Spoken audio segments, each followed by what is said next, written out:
Morning students, hope you all are well.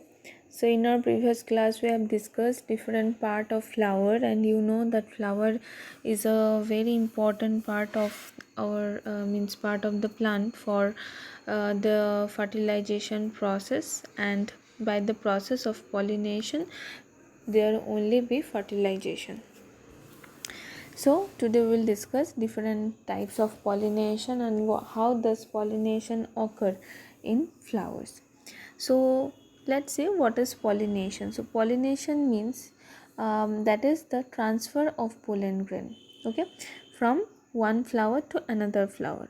Okay, so pollen grains are means it is a part of a male means part of the flower, and the female part of the flower they will receive the pollen grain so that there will be fertilization. So the transfer of pollen grain from the anther of a flower to the stigma of the another flower in the same plant, okay, or in other plant by various agents, okay.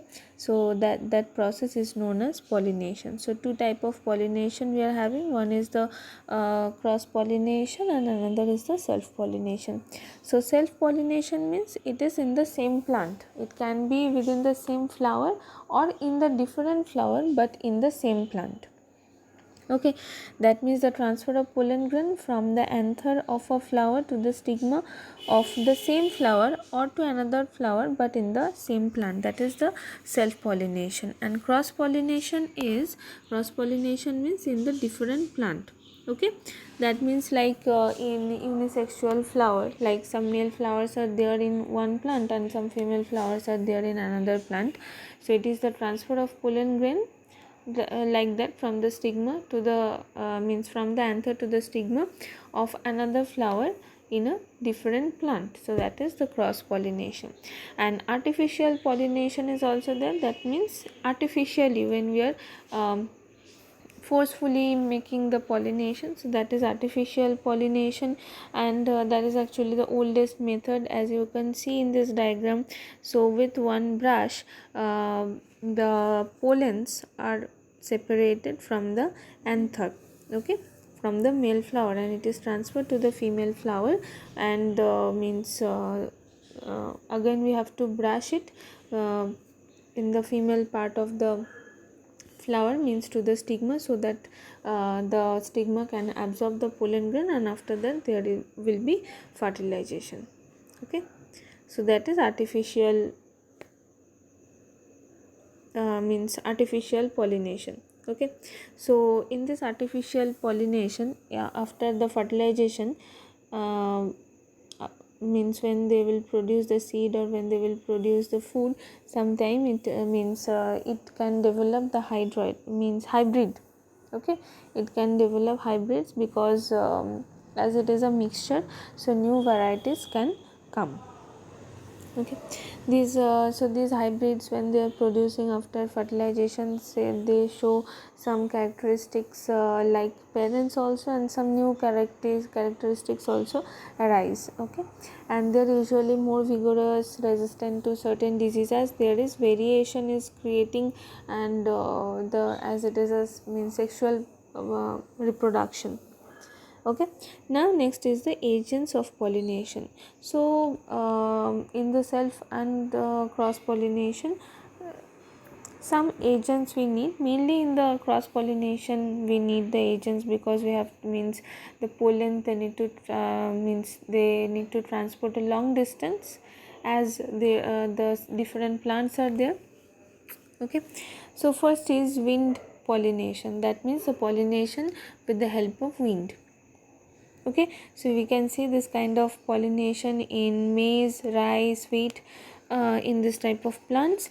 So the flowers, this figure 2.16, this is the wind pollination in wheat and in maize, okay. So the flowers of such plants are very small, and they're not scented, they're not bright colored, because they don't have to attract the insects, they need only the wind.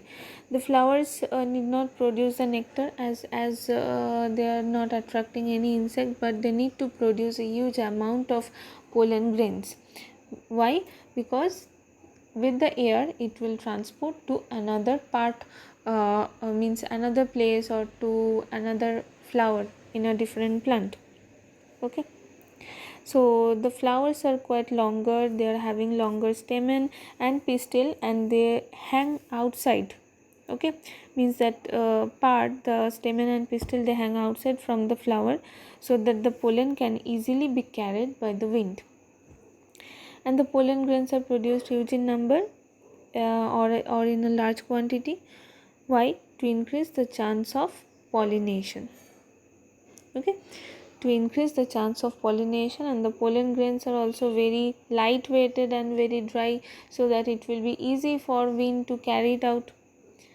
And the stigmas of the receiving flowers, they are sticky and feathery. Why sticky and feathery? Because whenever there is means whenever the pollen will come, they can easily trap, or they can easily receive the pollen grain, and there will be the fertilization will be possible.